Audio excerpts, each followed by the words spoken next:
প্রিয় ছাত্রছাত্রী, যারা West Bengal Council of Higher Secondary এডুকেশনের ক্লাস 12-এ পড়ছো সোশিওলজি সাবজেক্টটি নিয়ে, তাদের জন্য আজকের এই ভিডিওটি খুবই গুরুত্বপূর্ণ হতে চলেছে। সবাই মন দিয়ে দেখবে, প্রয়োজনে তোমরা স্ক্রিনশটও নিয়ে নিতে পারো। ভারতের সমাজবিজ্ঞান তোমাদের প্রথম চ্যাপ্টার রয়েছে সোশিওলজিতে। পুরো 40 নম্বরই এমসিকিউ পরীক্ষায় আসবে। সম্ভাব্য প্রশ্নগুলো আমি এই ভিডিওতে আলোচনা করব। এখানে অধিক সংখ্যক প্রশ্ন দিয়ে তোমাদেরকে বিব্রত করতে আমি চাই না, তাই ভিডিওটি কন্টিনিউ চলছে। পার্ট 1 পার্ট 2 কমপ্লিট হয়ে গেছে, অনেকেই দেখেছো। আজকে পার্ট 3 হলে প্রথম চ্যাপ্টার সম্পূর্ণ হয়ে যাবে। দেখো, পার্ট 3-তে বিভিন্ন যে টাইপগুলো রয়েছে সেগুলো আলোচনা করব। তবে তোমাদের একটা উপদেশ দিয়ে দিচ্ছি, এমসিকিউ পার্ট 1-এ যেগুলো দেওয়া হয়েছে কিংবা পার্ট 2-তে, সেই দুটো ভালোভাবে তৈরি করতে পারলে, মুখস্থ করে নিতে পারলে, তবে কিন্তু এই সত্য মিথ্যা, তারপরে কারণ ও যুক্তি, তারপর শূন্যস্থান পূরণ, এগুলো করতে কোনো অসুবিধে হবে না। এগুলো দেওয়ার উদ্দেশ্য হলো তোমাদেরকে বিভিন্ন রকম যে টাইপ পরীক্ষায় থাকবে সেগুলোর সঙ্গে পরিচয় ঘটানো। যারা আমার এই চ্যানেলে নতুন, তারা চ্যানেলটিকে সাবস্ক্রাইব করে আমার পরিশ্রমকে তোমরা সফল করতে উৎসাহিত করবে আশা করি, অন্তত একটি লাইক দিয়ে। এবারে প্রথম দেখে নাও ক স্তম্ভ, খ স্তম্ভ। এই যে স্তম্ভ মেলানো, আমি যে স্তম্ভটি দিয়েছি এইভাবেই যে এইটি পরীক্ষায় থাকবে এমন কিন্তু কোনো কথা নেই। হয়তো ক স্তম্ভের দুটো রয়েছে, অন্য আবার একটি দাগের হয়তো দুটো রয়েছে, এইভাবেই স্তম্ভ তৈরি করা হবে। তবে তোমাদের তার জন্য কি করতে হবে, এগুলোকে মুখস্থ করে ফেলতে হবে। যেমন প্রথম বিশ্বযুদ্ধ 1914 সালে।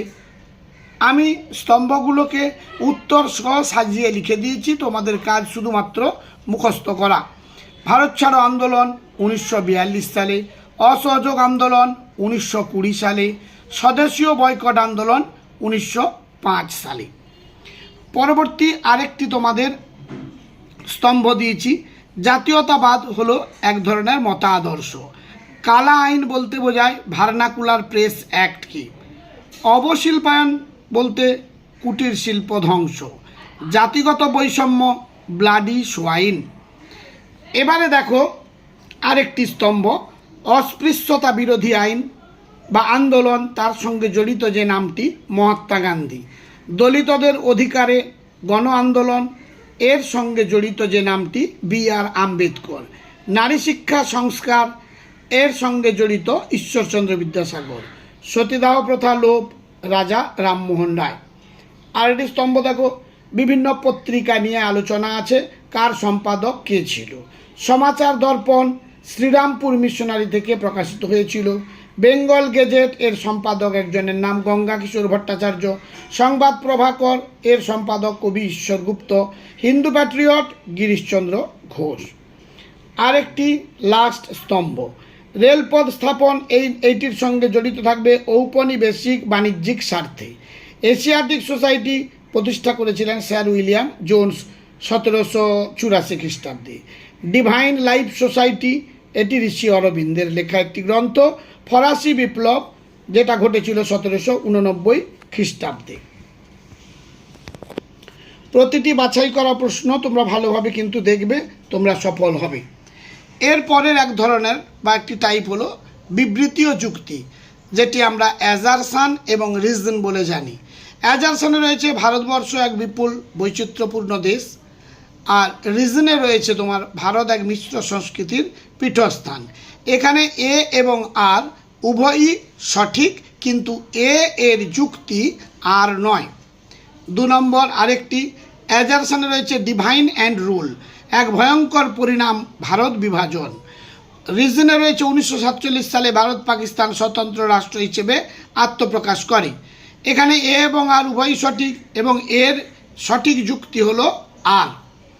পরবর্তী আরেকটি অ্যাজারশনে রয়েছে ব্রিটিশ শাসনকালে শিক্ষা, সংস্কার, রেল ডাক ব্যবস্থার উন্নতি হয়েছিল। আর রিজনে রয়েছে মূলত ব্রিটিশ শাসনকে সুদৃঢ় করার স্বার্থে শিক্ষায়, সংস্কারে এবং রেল ডাক ব্যবস্থার উন্নতি করেছিল। এখানে এ এবং আর উভয়ই সঠিক এবং এর সঠিক যুক্তি হলো আর। পরবর্তী আরেকটি 1835 সালে লর্ড মেকলের শিক্ষানীতিতে ইংরেজ শিক্ষাকে গুরুত্ব দেওয়া হয়। রিজনে রয়েছে ব্রিটিশ উপনিবেশবাদীরা ভারতীয়দের স্বার্থে ইংরেজি শিক্ষা ব্যবস্থা চালু করেছিল।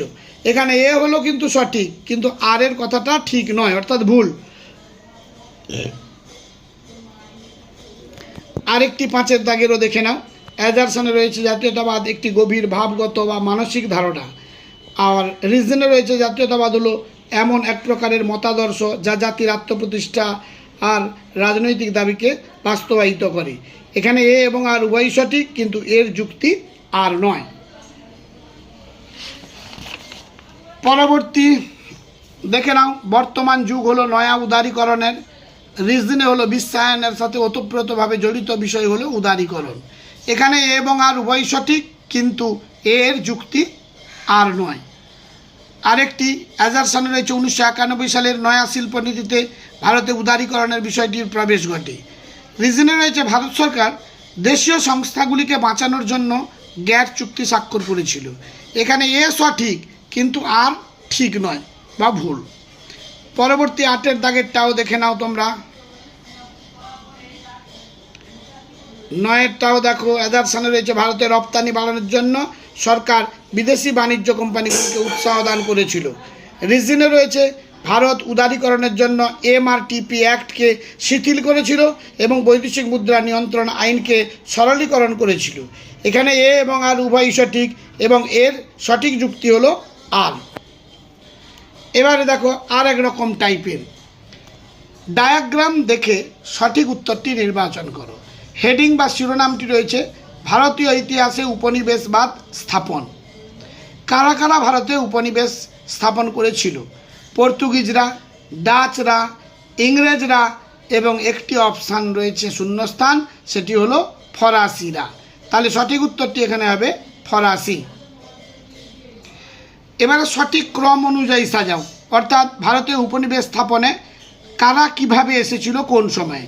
প্রথম যারা ভারতে পদার্পণ করে উপনিবেশ স্থাপনের উদ্দেশ্যে পর্তুগিজ, তার হাত ধরে আসে ডাচ, ডাচের পরে আসে ফরাসি, ফরাসিদের পরে সব শেষে ইংরেজ। এই ইংরেজরাই এখানে বণিকের মানদণ্ড রাজদণ্ড হিসেবে দেখা দিয়েছিল। এবারে পরবর্তী আরেকটি প্রশ্ন, ভারতে ব্রিটিশ শাসনের সূচনার সঠিক ক্রমটি হলো, প্রথমে হলো পলাশির যুদ্ধ, এরপরে হলো 1764 খ্রিস্টাব্দে বক্সারের যুদ্ধ, তারপরে 1765 খ্রিস্টাব্দে দেওয়ানি লাভ, তারপর বণিকের মানদণ্ড রাজদণ্ডে পরিণত হলো। পরবর্তী দেখো, সত্য ও মিথ্যা নির্ণয় করো। রবীন্দ্রনাথ প্রথম বিশ্ব মানব শব্দটি ব্যবহার করেন। 2 নম্বর, বিশ্বায়ন হলো এমন একটি প্রক্রিয়া যা পৃথিবীকে একটি বৃহত্তর গোলকে পরিণত করেছে। 3 নম্বর, প্রযুক্তিবিদ্যার বিপুল উন্নতি হলেও যোগাযোগ ব্যবস্থার উন্নতি হয়নি। 4 নম্বর, বিশ্বব্যাপী পূর্ণ সেবা, কৃষ্টি, সংস্কৃতির আদান প্রদান ঘটেছে, একেই সাধারণভাবে বিশ্বায়ন বলে। এখানে কিন্তু 1 নম্বর এবং 4 নম্বরটা সত্য, 2 এবং 3 হলো মিথ্যা। পরবর্তী আবার এরকম কয়েকটি সত্য মিথ্যা আছে, এগুলো তোমরা স্ক্রিনশট নিয়ে দেখো। প্রতিটি বাছাই করা লাইন খুবই ইম্পর্ট্যান্ট, এর মধ্যে তোমরা পরীক্ষায় কিন্তু অবশ্যই কমন পেয়ে যাবে, তখন মনে পড়বে আমার কথা। এখন তোমরা খালি মুখস্থ করে ফেলো এগুলো।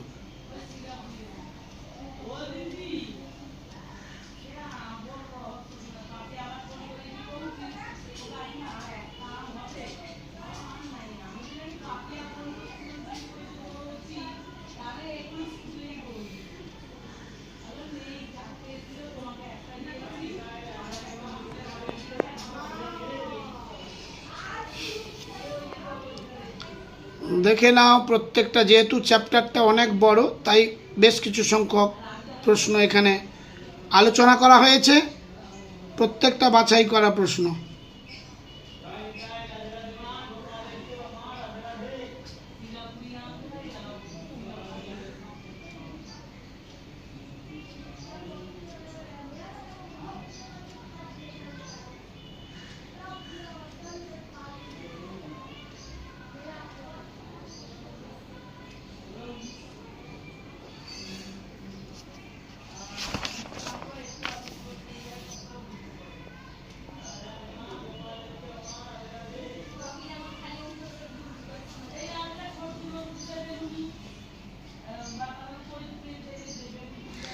এগুলি প্রতিটি লাইন কিন্তু খুবই গুরুত্বপূর্ণ, ইম্পর্ট্যান্ট। প্রত্যেকটা লাইন তোমরা মুখস্থ করে ফেলবে, তোমাদের হাতে অনেক সময় আছে।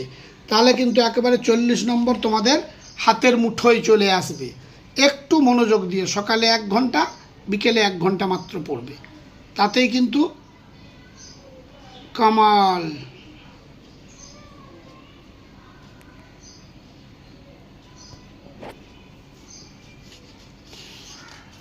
লাস্ট হয়ে গেল। তাহলে ভারতের সমাজবিজ্ঞান যে চ্যাপ্টারটি তোমাদের প্রথম চ্যাপ্টার, সে প্রথম চ্যাপ্টারের আজ এই ভিডিওতে কিন্তু কমপ্লিট হয়ে গেল। আজ তাহলে এই পর্যন্ত। সবাই ভালো থেকো, ঘরে থেকে পড়াশোনা করো। দেখা হবে পরবর্তী ভিডিওতে।